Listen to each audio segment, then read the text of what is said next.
बात श्रेष्ठता में कही गई है। सांप के फन में जहर होता है, बोलो सही है कि गलत है? मधुमक्खी के डंक में जहर होता है, सही है? बिच्छू की पूंछ में जहर होता है।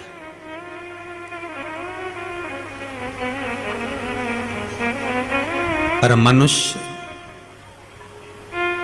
जो छल करने वाला होता है, कपट करने वाला होता है, एक दूसरे को धोखा देने वाला, झूठ बोलने वाला, छल करने वाला जो होता है,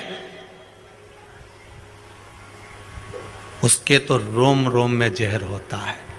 कब कहां से डसेगा मालूम ही नहीं पड़ पाएगा। पर सांप को तो पहचान कर कह दोगे कि यह काटने वाला है, बोलो सही है कि गलत है? बिच्छू को देखकर डर जाओगे कि यह काटने वाला है। मधुमक्खी का डंक देखकर डर जाओगे कि मधुमक्खी काटने वाली है। इंसान को कैसे पहचानोगे कि यह काटने वाला है? मनुष्य को कैसे पहचानोगे कि यह काटेगा? मानव को कैसे पहचानोगे कि यह काटेगा? हो सकता है तुम्हारे नजदीक में रहता हो, तुम्हारे साथ में रहता हो और कई वर्षों तक साथ रह रहा हो, कब काट जाएगा आपको मालूम पड़ेगा? नहीं, सांप को देखकर भय जाएगा कि इस काट सकता है, बिच्छू काट सकता है, सांप, ये मधुमक्खी मुझे डंक मार सकती है, पर मनुष्य को कैसे पहचानोगे? तो शिव महापुराण की कथा एक बात बहुत सुंदर कहती है कि जितने विषैली हैं मधुमक्खी शंकर जी के पास,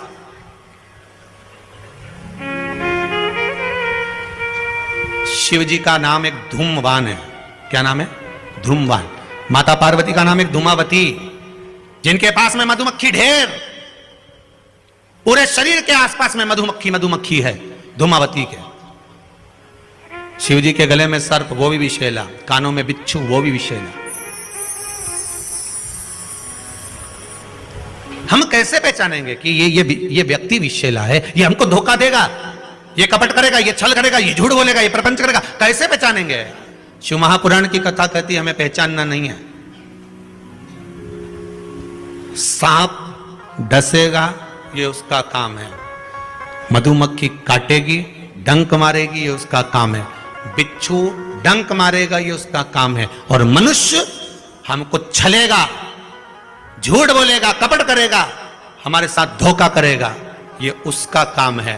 पर एक बात याद रखना, सांप का जहर उतारने वाले का नंबर अपने पास रख लो। काटेगा तुरंत उसके पास पहुंच जाना, फोन लगा के मैं आ रहा हूं, काट खाया। बिच्छू काटे, बिच्छू वाले का नंबर अपने पास रख लो, जैसे ही काटे तुरंत उसके पास पहुंच जाओ। मधुमक्खी काटे तुरंत उसके पास पहुंच जाओ। उसी तरह मनुष्य जब काटे तो श्री शिवाय नमस्तुभ्यम मंत्र याद रखना, बस जहर उतर जाए। शिव है, औघड़ी है, दयालु है, दातार है, कृपा का सागर है। महाराज, ऐसा कोई कार्य नहीं जो बाबा नहीं करता। एक बात अपने ध्यान में रखिएगा, जिस समय पर आपको लगे कि कोई समस्या बहुत बड़ी आके खड़ी हो गई है, और बहुत बड़ी समस्या, और आपकी दृष्टि में लग रहा है कि आपको ये समस्या बहुत बड़ी है, आपकी दृष्टि में आपको ऐसा महसूस हो रहा है कि ये समस्या बहुत बड़ी है और इसका कोई हल नहीं निकल रहा, सब जगह से होकर आ गए, हर जगह जाकर निवेदन कर लिया, विनती कर ली, और वो समस्या आपको लगता है कि बहुत बड़ी है, तो शिव महापुराण की कथा कहती है, महाराज बेलपत्री के पेड़ के नीचे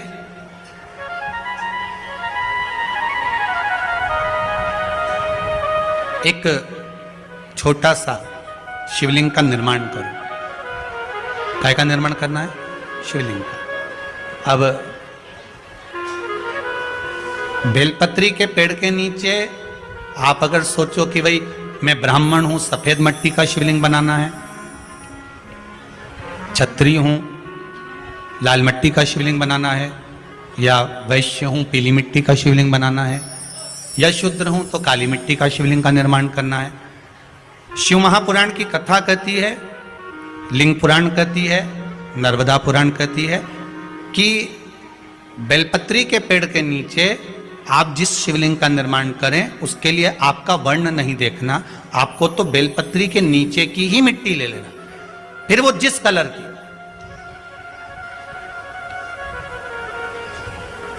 हाँ, अगर आप घर में शिवलिंग का निर्माण कर रहे हो तो आपको वर्ण देखकर मिट्टी लेना है कि हम ब्राह्मण है तो सफेद मिट्टी का शिवलिंग बना ले, वैश्य है पीली मिट्टी का बना ले, क्षत्रिय है लाल मिट्टी का बना ले, शूद्र है तो काली मिट्टी का बना ले। पर अगर कोई समस्या बड़ी विकट है और आपको लगता है कि इसका कोई हल नजर नहीं आ रहा, इसका कोई हल ही नहीं दिख रहा और ऐसा लग रहा है कि ये उलझते जा रही गुत्थी, अब सुलझना नहीं है, अब उलझते गई और लगे कि अब ये सुलझना नहीं है और अब ये कोई, हमने जितनों को बोला कोई नहीं सुलझा सका, हमने बहुत फोर्स सब लगा लिया, तब एक बेलपत्री के पेड़ के नीचे या तो सोमवार को या सोमवार की अष्टमी पड़े उस दिन या फिर प्रदोष के दिन, प्रदोष काल में शिवलिंग का निर्माण कर लो। और महाराज 5 सफेद फूल, थोड़ी सी काली तिल, एक यज्ञोपवीत, पंचामृत स्नान कराने के बाद बाबा को समर्पित कर कर, बाबा से निवेदन कर कर, घी का दिया लगाकर विनती कर कर, उस शिवलिंग से निवेदन कर कर बाबा को अर्ध परिक्रमा देना है बेलपत्री की। कितनी परिक्रमा देना है? आधी परिक्रमा बेलपत्री की। आधी परिक्रमा कैसे? जैसे शिवलिंग का निर्माण आपने यहां करा तो सामने बैठकर अगर आप उठे हो तो आधा बेलपत्र के पीछे जाना और वापस लौट कर आ जाना, पूर्ण परिक्रमा नहीं, अर्ध परिक्रमा कर कर शिवलिंग को नमन कर कर, दीप जब ठंडा हो जाए शिवलिंग को उठाकर निवेदन कर कर विश्राम कर दीजिए। उस कार्य को बोलकर शिवलिंग को जल में विसर्जन करना। कौन सा कार्य? जो सब दूर से आप हार गए और लगा कि अब इसके सिवाय कोई सार्थत्व नहीं है, तब करना ये उपाय, तब करना इस उपाय। बाबा से निवेदन कर कर आओ। मुझे विश्वास है ज्यादा से ज्यादा अगर समय मेरे बाबा ने लिया ना तो 2 महीना, 1.5 महीना, 2.5 महीना, इससे ज्यादा नहीं लेगा, बाबा कार्य सफल कर ही देगा। विश्वास रखकर शिव की आराधना कर, करुणा सागर शंकर, विश्वास रखकर आपने अगर भाव प्रकट कर, कोई भी उपाय आप कर रहे हैं उसमें आपकी विश्वासता होना चाहिए, उसमें आपका भरोसा होना चाहिए, उसमें आपकी दृढ़ता होना चाहिए।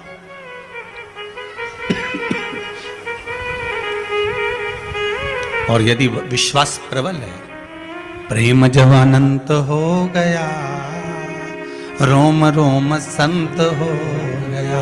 विश्वास जब दृढ़ होता है तब भगवान मिलता जरूर है। आपका भरोसा अगर दृढ़ है। शिव महापुराण में वृंदा का चरित्र आता है। जलंधर के जब प्राण छूटते हैं, वृंदा जब रोती है तो भगवान से कहती है कि आपने मेरा सात्वित्व डिगा दिया और मैंने आप पर विश्वास करा था। भगवान विष्णु ने कहा था कि वृंदा के पति को मारना है, तो शंकर भगवान कहते हैं शिव महापुराण में, मैं वृंदा के पति को नहीं मार सकता क्योंकि वो सात्वित्ववान है, उसकी सात्वित्वता की प्रखरता है।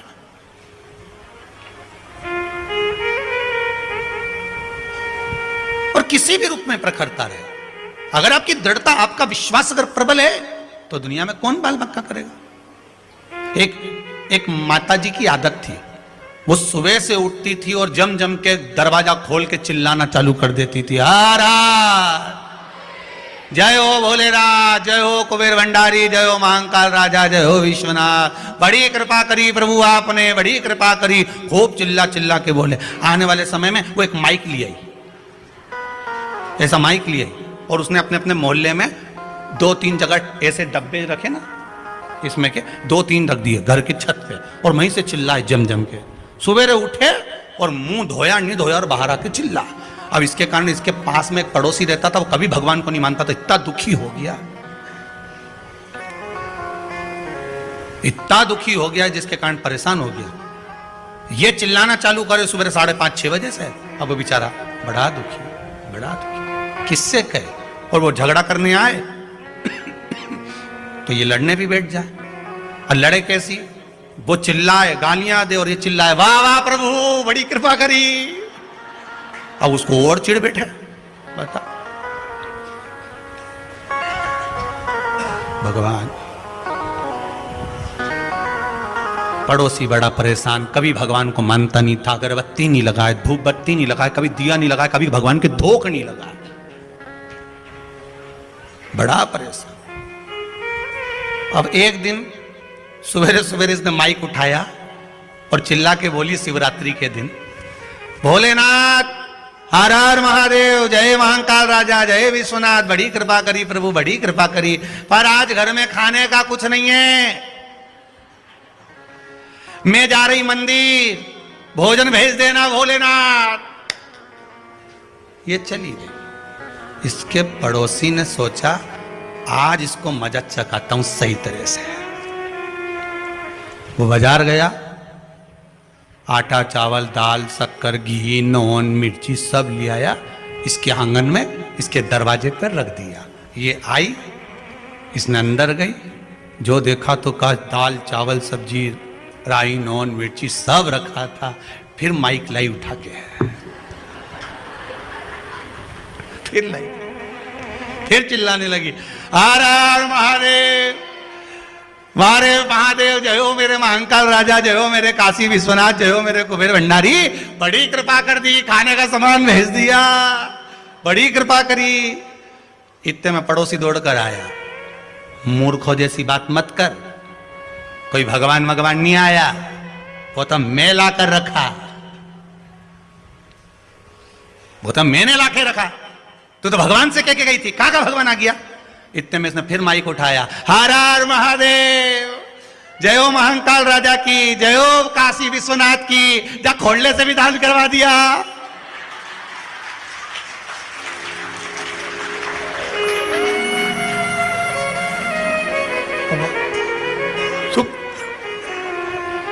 गजब,